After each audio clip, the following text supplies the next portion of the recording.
Welcome to Ocean Rider's Seahorse Farm. Join us as we take a tour. The idea was to captivate people's interest in seahorses for the pet trade, and we would sell them a farm-raised domesticated seahorse so they wouldn't have to take one out of the wild. Because a wild seahorse lives about 2 weeks and dies in captivity. So they were taking about 1 million per year out of the ocean because they would die. They die because they have disease, because they're wild, because they pair bond for life. You know, all those things that we can get rid of when you domesticate the animal. So we domesticated the seahorse, we got them to eat frozen food, we got rid of the disease, we got them to be happy in a home environment, and that number of 1 million went down to 20,000. And this farm can produce all of those for the entire global pet trade. So after several years of producing seahorses for the pet trade, we realized that we needed to connect to more people than just people buying pets, which is about 4% of Americans. And so we also wanted to diversify our business. So when you have slumps in production, you're not, without revenue. So we decided to go into tourism.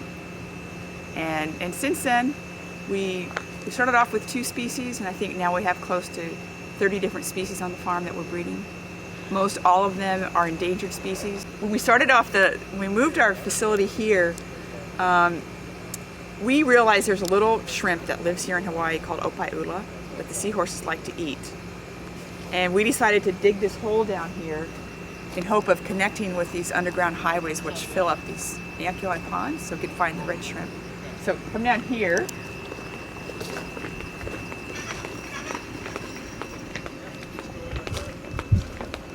And if you look carefully around here, you'll see the little red shrimp. And it was kind of a crazy thing. We did get a USDA grant to help us make the move from our first facility to here. So we actually spent $20,000 to dig this hole. And what we did is we dug it 8 feet below the low tide. Okay? And when we did that, the ocean water came up from the bottom and the fresh water started coming down from the mountains where it rains via lava tubes. In a few weeks after the pond filled up with water, the red shrimp showed up. So these little red shrimp are endemic to Hawaii. The only place in the entire world they're found is right here in Hawaii. And they're loaded with long-chain fatty acids, DHA and EPA. And that triggers reproduction in pretty much every animal on the planet, including the seahorse.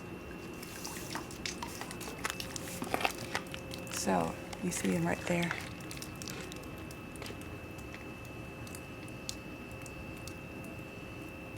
So we feed these to our breeding seahorses. And that kind of triggers reproduction in the seahorses. It's also kind of like birth control. You take the food away and you can slow down the breeding. So it's kind of a secret weapon. People thought we were crazy digging this hole, but it's turned out to be incredibly valuable for us. These little red shrimp are what we feed to our dragons. And it's probably why our dragons are so big and beautiful, and I'll show you those in a minute. If you have one of these leafy dragons in a public aquarium, you have to buy mysid shrimp, which is a live shrimp that you have to, buy from a supplier. And they come in, they're usually full of disease, and they're expensive, and they're not very nutritious. But we have this red shrimp pond, so our dragon program should be very successful. So this is our hatchery, and these are the baby seahorses. This is single species hatchery. This is our bread and butter species. Although we have close to 30 on the farm, this is the one that makes most of the money. And it happens to be an American seahorse, once common on the East Coast, Nova Scotia to Brazil. And then we have lots of side projects. This is a Bengai cardinal pair. They're also an endangered species from Bengai, Indonesia. You remember Buck? Alive, yeah. Buck, He's 8, yeah. Buck? And then we have some clownfish. It's still an incredibly popular fish to have as a pet. And Finding Nemo? Well, it's interesting what's going on in the reefs around the world. There's an incredible amount of pressure taking fish off the reefs for pets and for food. This particular fish has been farmed, around the world. It's not hard to farm. But for some reason, a lot of the collectors still want the wild fish. So they're still going to the reefs and taking the wild clownfish. And they say because the farm-raised clownfish have lost their spark. In other words, they're not aggressive enough. Oh. So my approach on this is, well, that's a breeding problem. Whoever's been breeding them hasn't bred them properly. Because you can easily, keep that trait in the animal. So we're breeding these guys in an effort to keep them a little bit more feisty for the pet owner. They don't want them too docile. You can believe that. These are the breeders for this species. Oh, wow. And when you go on the tour with Ashley, she'll tell you all about their mating dance, their courtship ritual, and why people have so much love for the seahorse, They're so cute. They have a prehensile tail like a monkey. Their eyes rotate independently like chameleons. They have a pouch like a kangaroo. They swim upright. They don't have scales. They have skin, and they look at you. They look right at you, So they're just endearing. So we'll go out here and I'll show you. This area here is part of our live feed production area. We produce a lot of different types of phytoplankton and copepods and brine shrimp, and that's Rosie, our Moluccan cockatoo.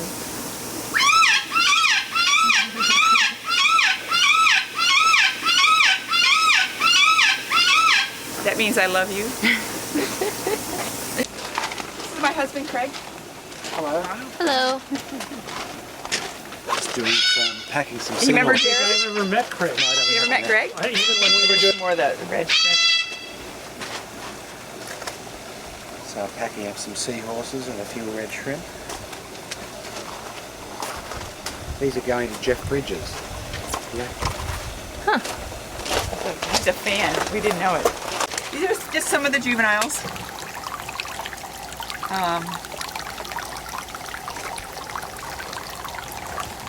They're about probably 5 to 6 months old. Seahorses do not grow quickly. It takes about a year and a half to get them to market. And once you get started, it's not really a problem. You just have to, produce the right numbers every month. But one of our secrets is that we sell big, beautiful animals. And I'll show you what they look like when they're ready to go to market. And nobody can compete with us on that because our quality is so superb.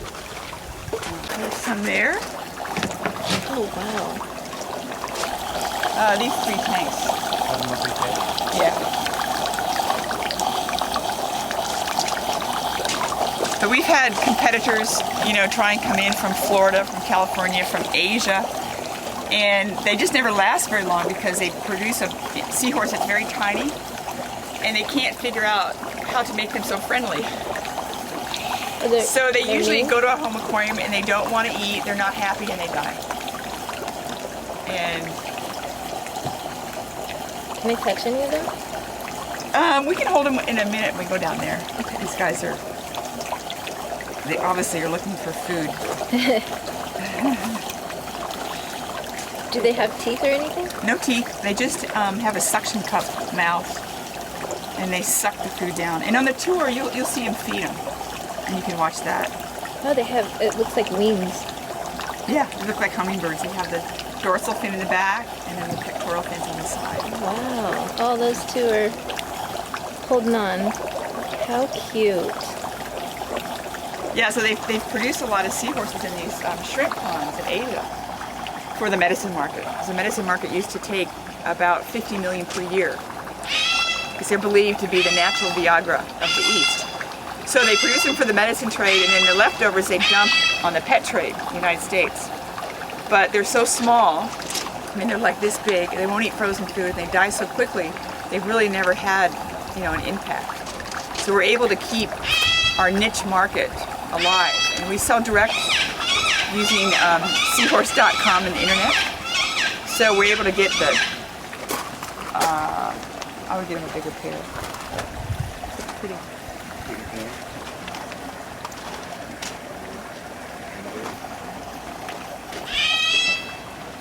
How pretty.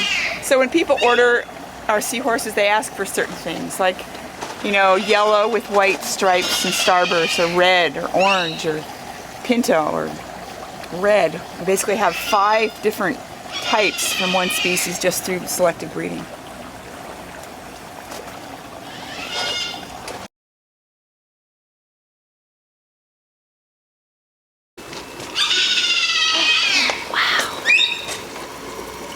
Oh my goodness, that is amazing. Just so you know, we never let anybody film these.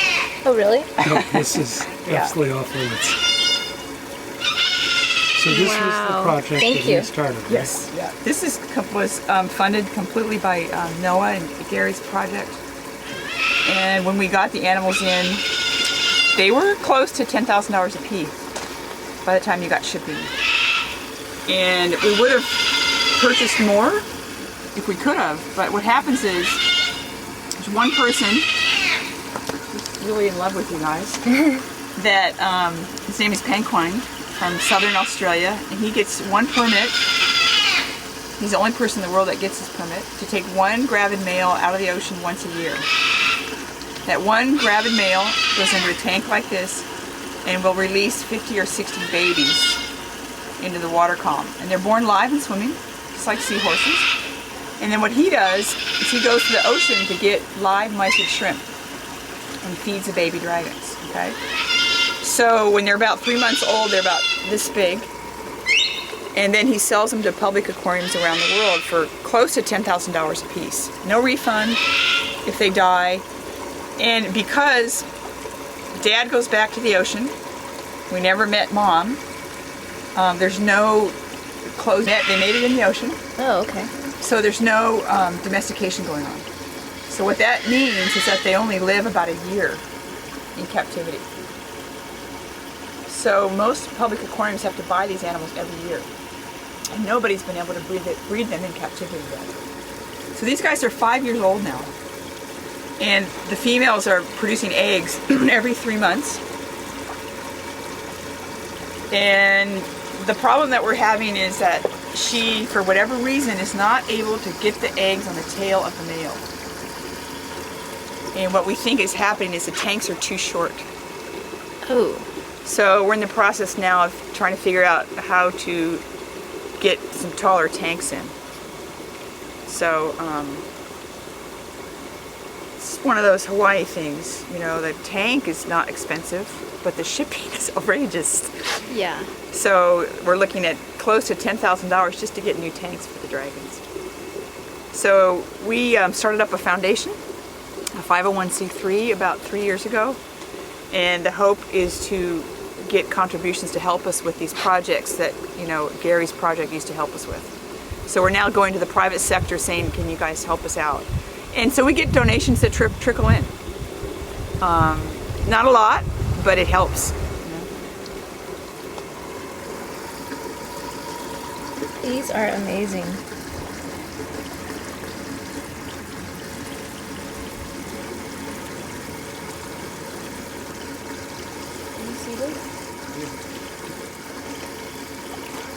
So when they dance, they do this, excuse me, I kind of lost my voice. They do this circular dance like this, and then they go up like that. It's a really beautiful dance. You know, it's amazing because, you know, when we finally got the grant and everything got okayed, I called up this guy paying corn and I said, you know, I want to buy, I think I had asked for 10. Yeah, you did. You only found it $4. You know, but I was going to somehow figure out a way to get it. You know? And he said, I'm not selling you one. He said, forget it. And I don't know if I ever told you this part of the story. He said, no. I said, well, look, I'll put the money in the bank right now. You know, right now. He's like, no, I don't want them. You know, I don't want your money. I'm not selling them. And I said, well, look, if you change your mind, just call me. You know? So 6 months went by. He called me up one day and he goes, I got 4. If you put the money in the bank today, I'll ship them tomorrow. So we had to be ready.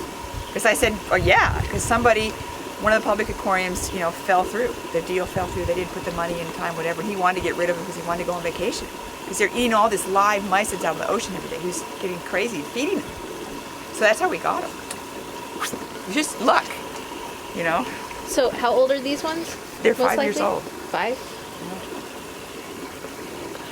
And they eat the red shrimp. Okay.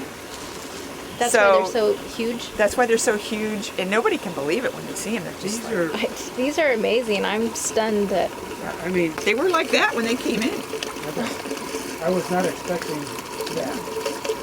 They've done really, really well, and Do you showcase these on the show?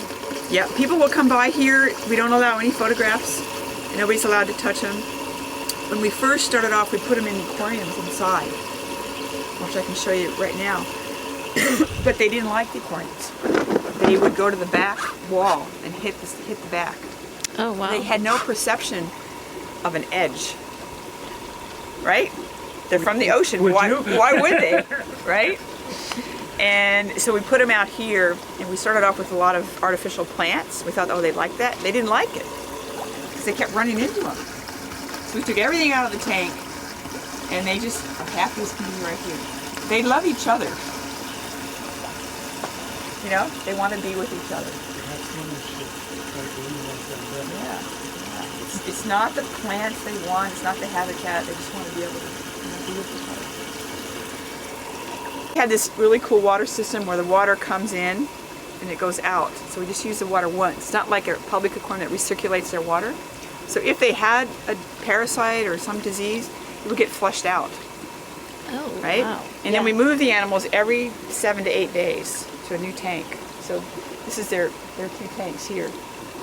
So we clean them, fill them again, and then we move the animals. So it kind of breaks the cycle of any disease. And that's top secret. Well, thank you. It's very simple, actually, but it's something that most aquariums can't do. They can't move the animals from tank to tank. Once they're in the tank, they're there their whole life. Yeah, that's their The home. only people in the United States breeding? Yeah, I mean the public aquariums like Atlantic Aquarium, Monterey Bay, they all have them, but they've never been able to produce eggs. We've produced eggs. We haven't produced the live dragon yet, but I'm pretty sure this year is going to be our year.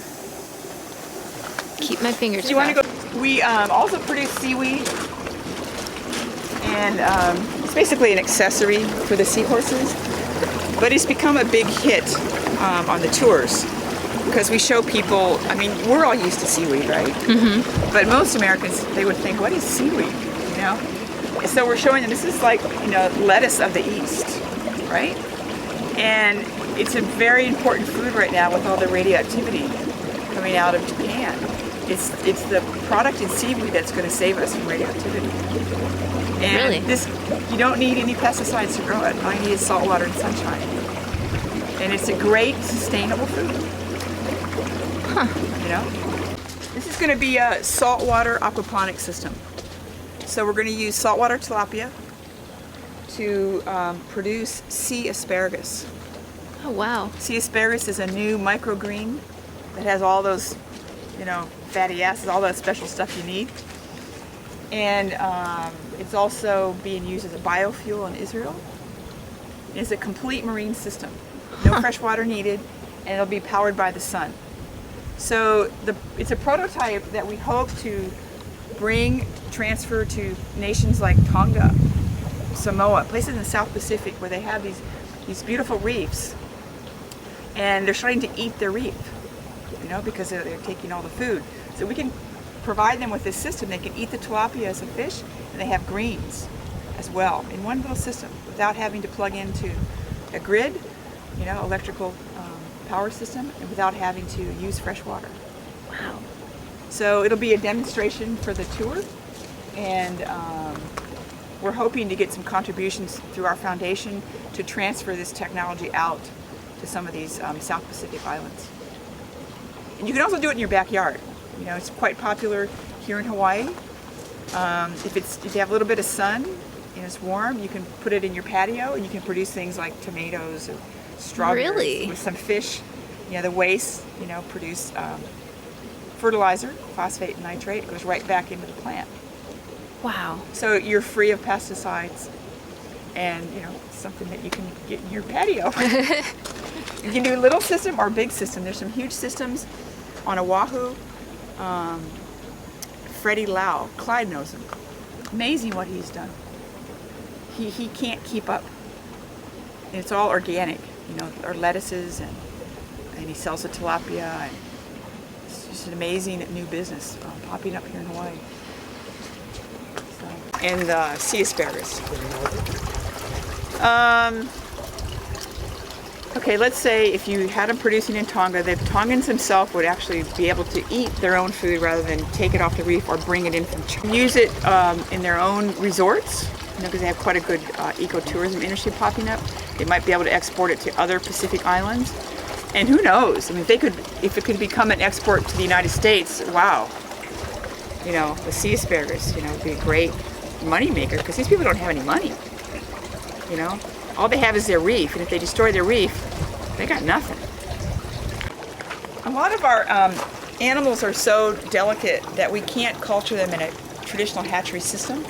We have to go to what's called a mesocosm system. And basically what we do is we feed lots of different live microplanktons to the system, and they kind of come up, and the animals basically graze. So it's more like a natural reef. And that's pretty much the only way you can culture some of these super delicate reef fish and seahorse. So this area here is part of what was funded by the program that Gary helped us with. And this area here is for new species of seahorses. And since the grant, we've gotten, I think, 6 new species through, including the Hawaiian seahorse, 2 species. Very successful program. And these tanks basically are used in a mesocosm system, kind of like this here. So it allows us to get these delicate species through. And I'll show you a couple that are actually on the market right now. But anyways, this is one of the reef fish that we've been very successful. Take a look at these guys here. They're really cute. So these are considered fish? Yeah, these are fish. They're pipe fish. I just gotta change this real quick. And they're a popular pet. I've never seen that either. And you call them pipefish? Red-banded pipe fish. Red-banded pipefish. So, they go out every day with the seahorses, compatible with the seahorses. Are you selling any of the Bangay cardinals at all? Yep, oh yeah, the Bangay cardinals are popular, and these are all full of different species of seahorses. Right here, just like the dragons. And so we're kind of using these guys as a prototype, so to speak, so we can figure out how to handle the eggs of the dragon once they're on there. What we have to do is actually physically take the eggs off, kind of brush them off to get them to hatch. Are these females and males in here? Yeah, those are all juveniles. I mean, there's a lot of them. It's very successful. These are very cool looking. They almost look like seahorses. They're in the same family. Oh, okay. Yeah, see, naturally. That's amazing looking.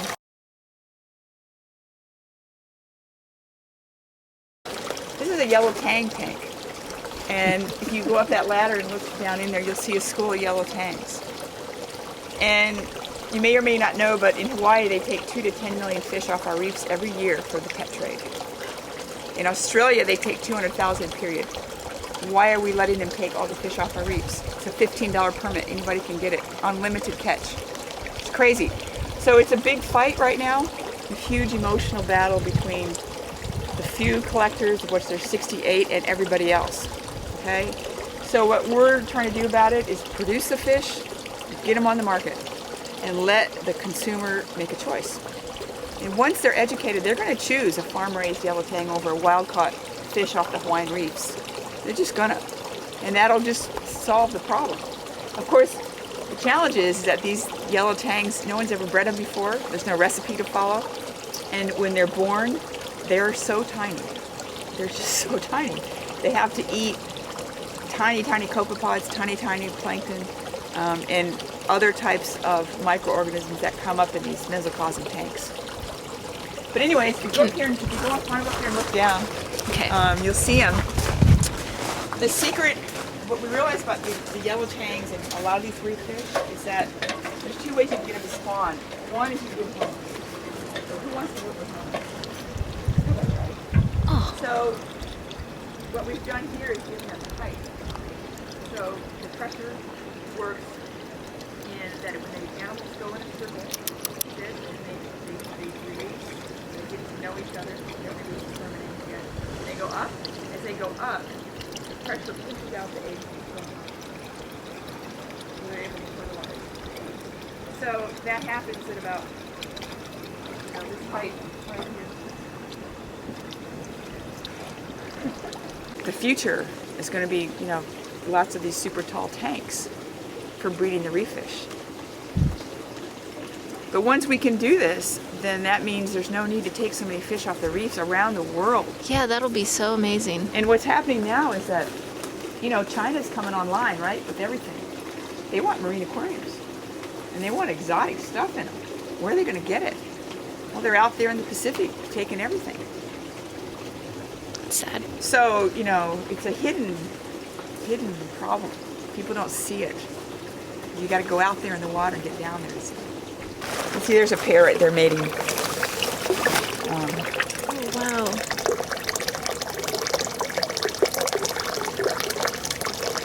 So there's two types of Hawaiians. There's a pelagic and there's a reef Hawaiian seahorse. And someone gave us this big tank.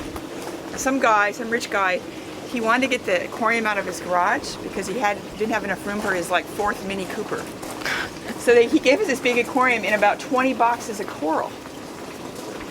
And so, yeah, it's right over there. I'm like, I don't want it.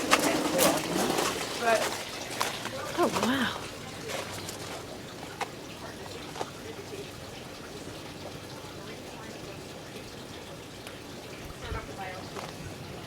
they come out with their class, and they each have their tank of seahorses. So I gave them the coral and I let them spray paint the coral so they could see the seahorses change color. Because they put the seahorses in there and then they basically change color. So this is spray painted coral? Yeah. Oh, okay. You're doing this with the kids? Yeah, this is a kids program that we have, and each child has their own tank, and they come out here once a week for a couple hours, and they feed the seahorses, they clean the tank, they take care of the babies, and then we do fun science. One of the things that 8-year-olds love to do is dissect. So we have some specimens in our freezer. We take them out and they get to open them up and look at the heart and the liver and the stomach, and they think it's so cool.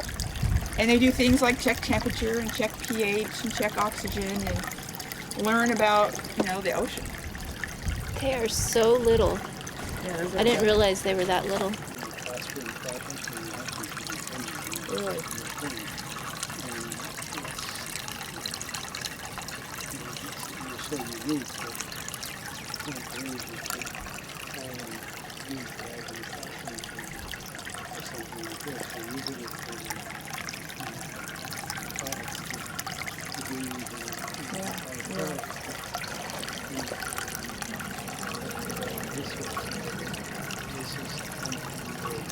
We're going to put a little Polynesian style fale for a classroom. Something very simple, very cheap. So the idea is we're kind of making a model marine science center that can also be transferred with that aquaponics system. So you transfer the aquaponics and a science center so you can teach sustainability to these peoples in the South Pacific. How many schools are you working with in this area? Right now we just have 2. Which ones? Well, we have a lot of schools that come down for the tour, Which ones are you but as far as coming out here, Hokupa'a, and that's my children's What school that grades? they go to. It's just second grade. Second. Yeah. But we can do keiki to high school. It's very, very easy. But what I've noticed here in Kona, and I think it's typical of Hawaii, I don't know about the mainland, but there's an incredible lack of marine science in the curriculum in the schools. And you know, for children that grow up in Hawaii, they should be, I mean, they are the caretakers, they are the stewards of this ocean. They have to know what's going on. And they basically get no exposure at all. And when you talk to the public schools, they have like 2 days free. I mean, they're so wrapped up in getting their testing done and passing those tests. They can't even find like, you know, half a day a week to bring the kids down for a hands-on marine science class, you know. So it's tricky. I bet. You know, but it's so valuable for the kids. I mean, you know, an 8-year-old, after one class, you can't believe how much they know and how excited they are and how bad they want to come back. You know, especially when you give them a pair of Seahorses, you say, "That's your pair, name them." And they get to hold them in their hands, and you know, their heart's just like, "Oh, I love my Seahorses." But they each have, you know, their own setup. They all pick their corals and pick their Seahorses, and they actually come out tomorrow. So tomorrow they'll clean their tanks. And How cool. I would have loved to have something like this as a kid. yeah, and they really feel, you I know, want one as ownership. an adult.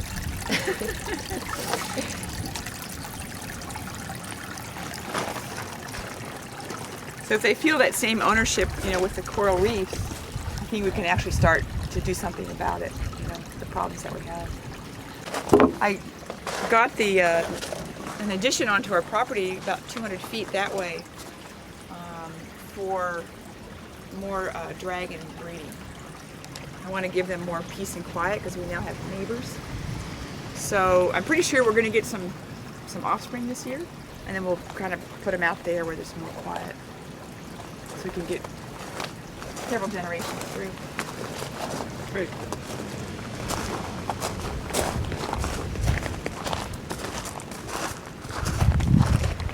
So we missed the introduction of the tour.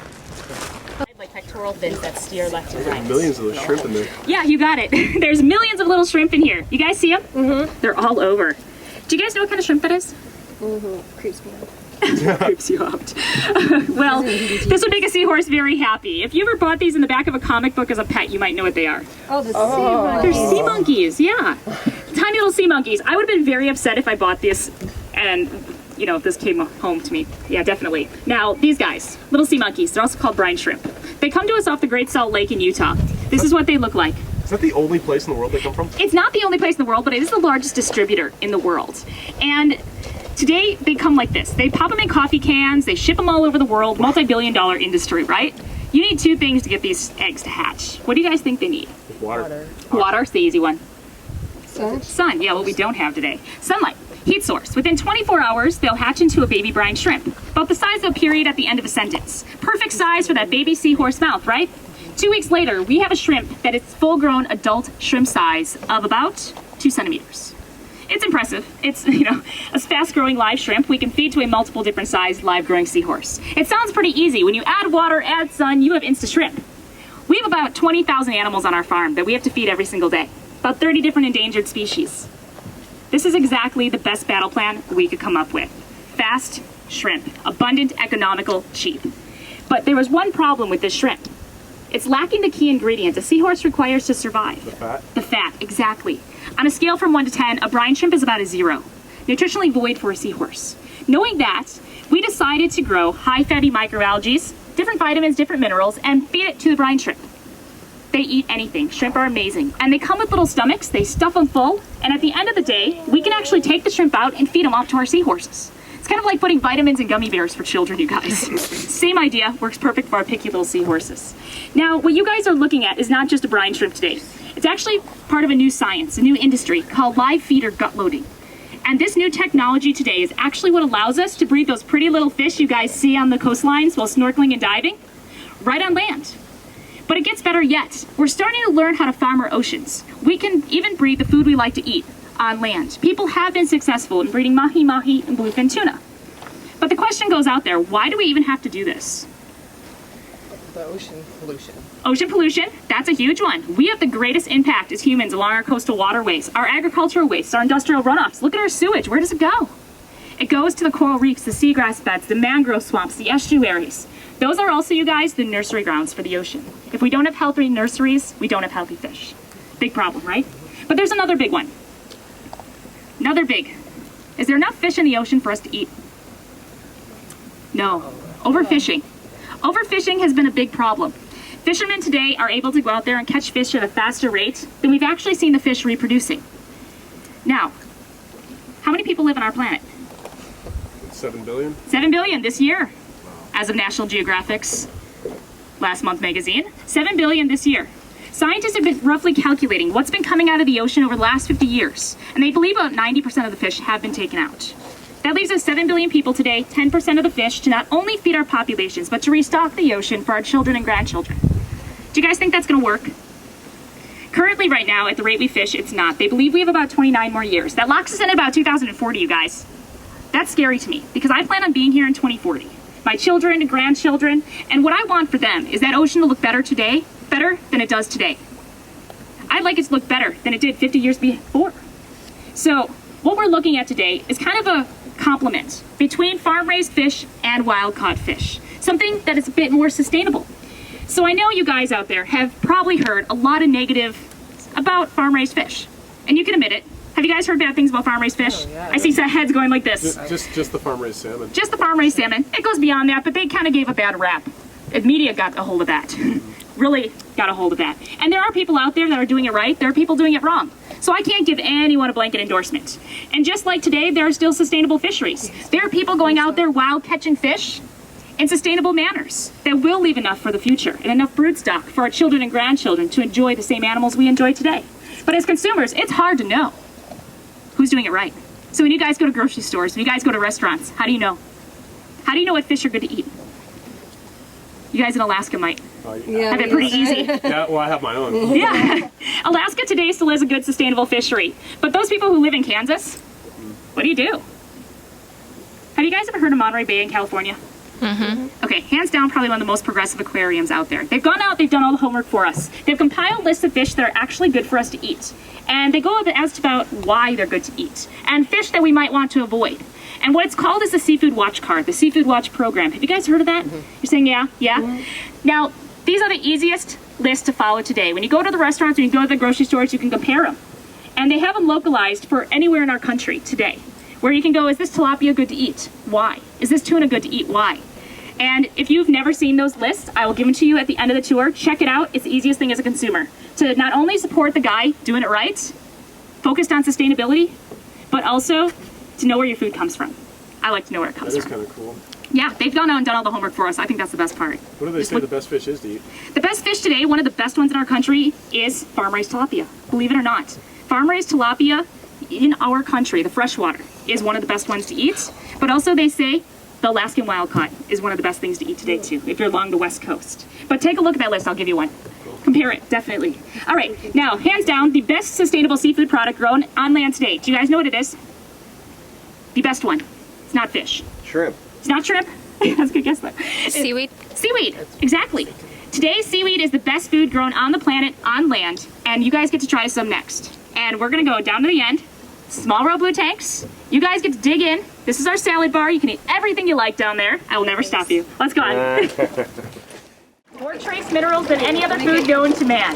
Good. Let me get you Purell. Tastes like crunchy, salty vegetables. Crunchy, salty vegetables. Like, if I could describe it to you guys, I'd say it's like throwing a bunch of sprouts in salt water and eating them. We don't have very brave eaters here. You guys are brave eaters. What do you think? The green ones, yeah. Not big on the texture, but it tastes okay. The green one, I don't like the texture either. The taste is fine, but the texture is like a plastic bag. The red one, it's like textured like sprouts. And taste kind of like eating salty sprouts. We're gonna rinse it off of that. That doesn't get out of the No, it doesn't. No, it We're gonna doesn't. rinse it off the way better. A lot of people rinse it, they blanch it, they put it in soy sauce, salad, soups, next to your fish on your sandwiches. If you eat at any local restaurants, there's a good chance you've already eaten this, despite your knowledge. You may have already eaten this. This is great. This is the red one's really good, isn't it? If I grew up on it instead of lettuce, I would never know the difference, truthfully. But finding more trace minerals in seaweed than any other food on the planet, they've started doing a lot of correlative research. They're finding that there are lower rates of cancer, primarily breast cancer and thyroid disease, amongst Asians, due to their high seaweed diets. So you guys can eat all the seaweed you like. You can grab snacks for the road. I'll give you a whole bag if you want to take some home. But I know it is salty, so there's a red cooler behind us. Feel free to grab a glass of water if you need it. It is, if you're not used to the salt, it's definitely salty. And at this point, you guys are ready to take your cameras out. You can turn your flashes off, and we're checking out some more seahorses. You can take all the photos you like. Be a pest, and the Canadians are more than happy to get rid of it. So they do harvest it off. They sell it to the aquaculture industry, pet trades around the world. Awesome food for seahorses. It is absolutely loaded with fat. Perfect. Now the trick was getting them to eat it. Is that still frozen? You might want to just keep shaking a second here. Now, taking a look at this frozen shrimp, why do you guys think the seahorses wouldn't want to eat it when we first started? What's wrong with it? It's not salty. They're not moving. It's not moving. It's really that simple. Our goal here was to take a predator and teach them to be a scavenger to extend their life. So you can actually take that container. It's okay if there's a little frozen piece, that's okay still. They'll pick it apart. You can open it up and kind of dump it towards the middle of the tank and watch the guys race.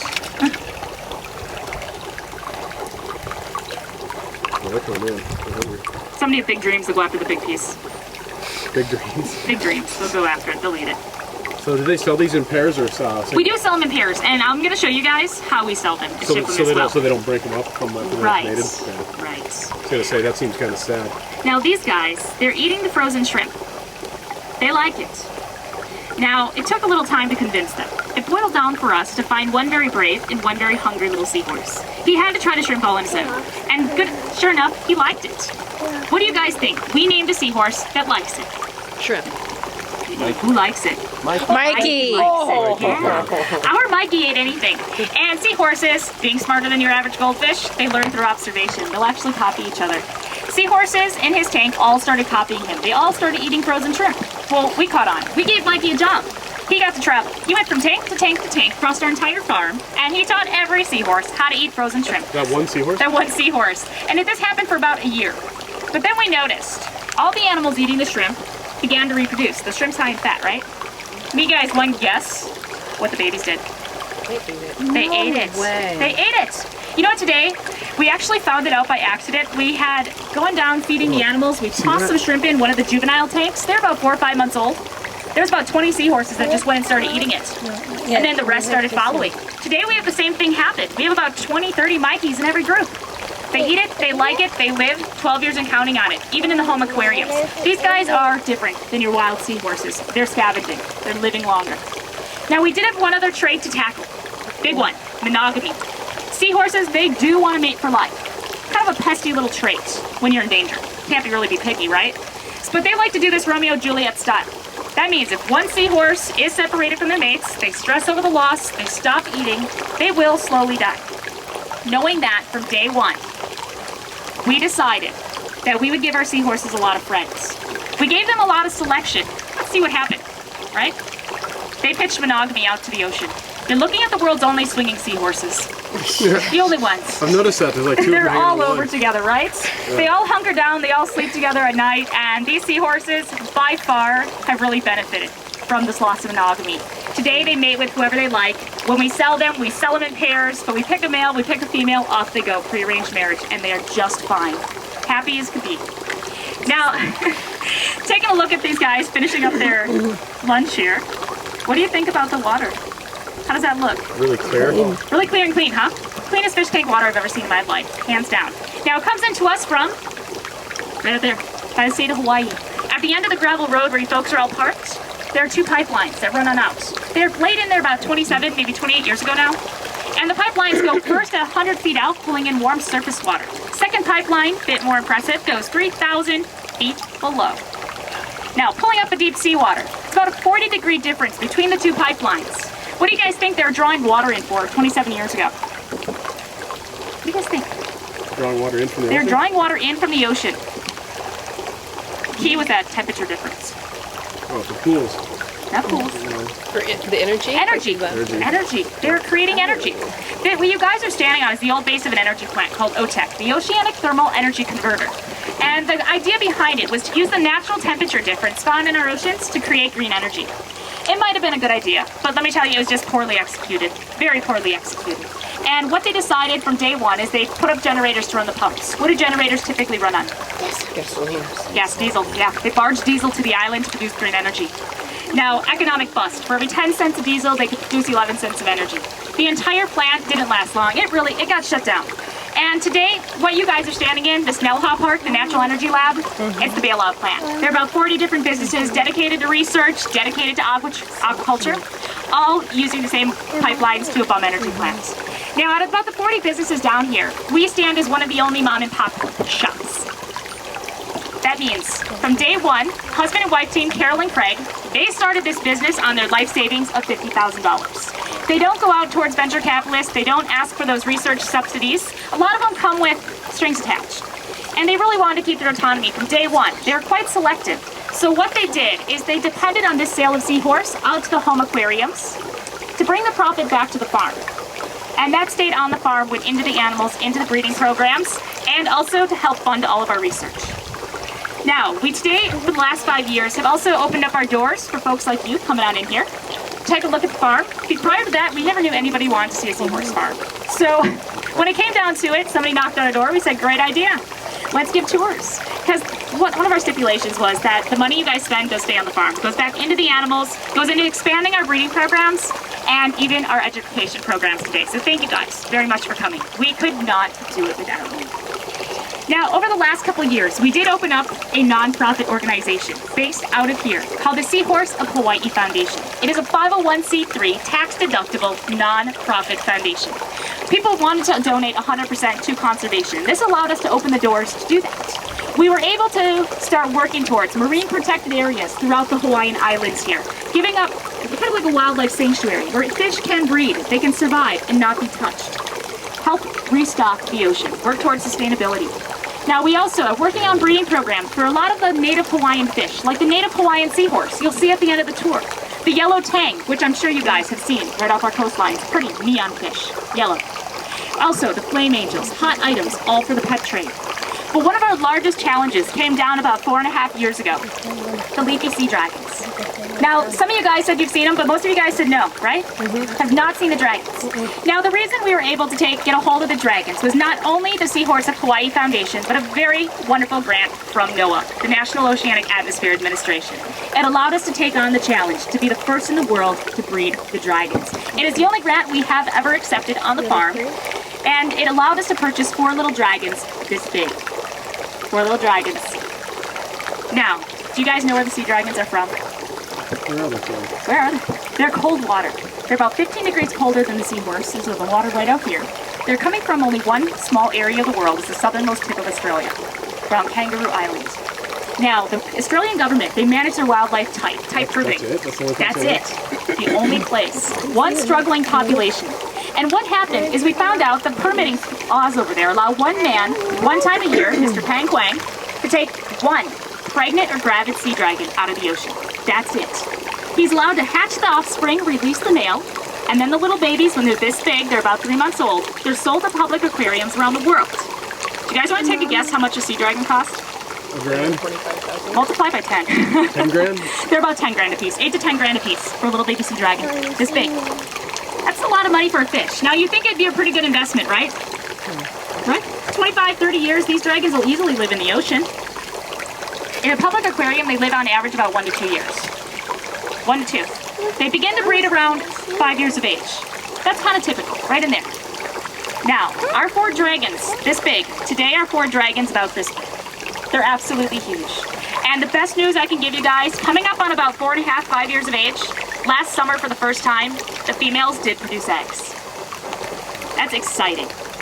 And we actually, the unfortunate part is we have the eggs. They were never fertilized. Like the male seahorse, the dragon does all the work. The female's job is to place the eggs along his belly, where they get fertilized, they get carried, and hatched. Well, the transfer was unsuccessful, and a lot of it could really be they're just not mature enough yet. So we're crossing our fingers, we're saying a little prayer. You can give them some encouragement along the way. They will get this right. And we are going to go see them next, and because we're coming right around on that breeding season again, it was March 30th last year for the first time, so we're right in that same window. We want to keep their stress as low as possible, and we ask no photos of the sea dragons. They're in a tank just like this. We're going to walk on by them. Everybody will get a chance to see them. But we also ask As we go on by the tank, be very cautious, do not touch their tank. And that is important to keep your hands clean so we can hold a seahorse immediately after.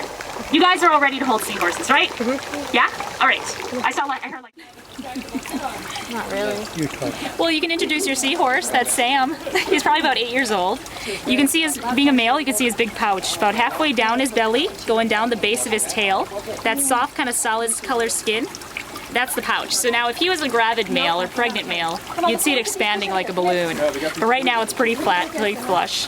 No babies. And when you get real close to the top of his head, you can see how he's exhaling right through the top. Their gills are internal, so what you're looking at are the cheeks that puff in and out. So they're pumping the water through the snout up through the top of their head. Unlike other fish, many fish need to swim to breathe. These guys can sit still and pump the water. And when they're relaxed, do you see how his fins on the side of his head, those little pectoral fins? Yeah. They're resting. They kind of fold back like little ears and they just rest. So that he doesn't have to swim around. He doesn't have to swim, he's just resting. Even the dorsal fin on his back, just resting. I love the gold spots all over him.